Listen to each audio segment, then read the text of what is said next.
And turning now to new developments on the Alaska Airlines mid-air disaster. The airline has begun preliminary inspections of some of its Boeing 737-9 Max aircrafts this weekend. It is adding up to 20 planes that could go under inspection.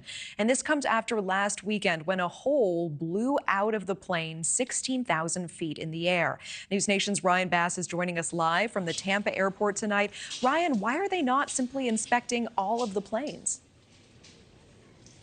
This is just basically a preliminary added safety step here by the FAA, Natasha. And one aviation expert that I spoke with said that this is a calculated and methodical approach by the agency to ensure that these planes are safe to return to the skies.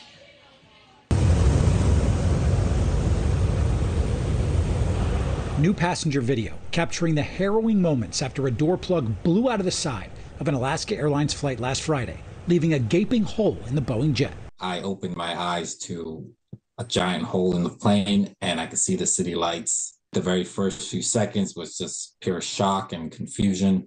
In the days since Flight 1282 was forced to make an emergency landing in Portland 20 minutes after takeoff, the FAA has grounded 171 Boeing 737 MAX 9 aircrafts worldwide, opened an investigation into the company, and announced it will increase its oversight of Boeing's production and manufacturing.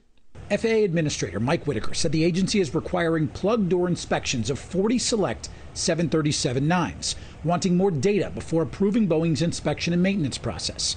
Quote, "We are working to make sure nothing like this happens again," he said. "Our only concern is the safety of American travelers, and the Boeing 737-9 MAX will not return to the skies until we are entirely satisfied it is safe." It is pretty clear that the quality process and everything that the aviation industry does is absolutely paramount. Dr. Hassan Shahidi is the president and CEO of the Flight Safety Foundation, where he leads a global campaign to improve aviation safety. He said the FAA is using a new methodical tactic to ensure Boeing isn't skipping any steps.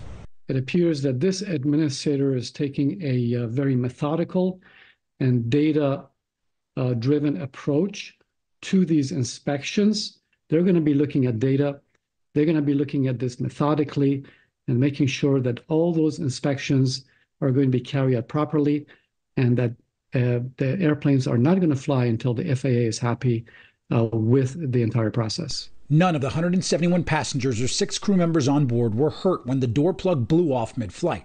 More than 200 United and Alaska Airlines flights have been canceled each day this week due to the FAA-mandated grounding. Both airlines said they found loose parts on 737 MAX 9 planes when technicians completed their fleet checks. Alaska Airlines offered $1,500 to passengers on board to try and compensate for the traumatic experience. But last week, 7 passengers who were on board that flight filed a lawsuit against Boeing, saying the company didn't properly secure the plug to the airframe.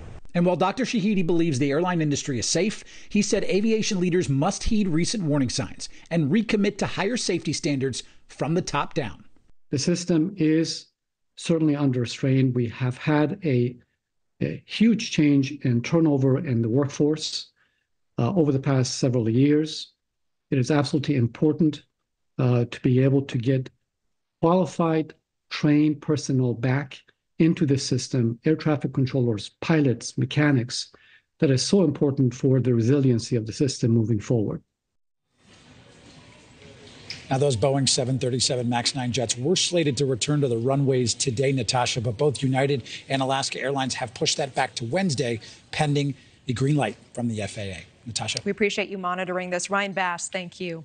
Thank you for watching. Go to newsnationnow.com to find News Nation on your television provider. And don't forget to click the red subscribe button below to get more of News Nation's fact-driven, unbiased coverage.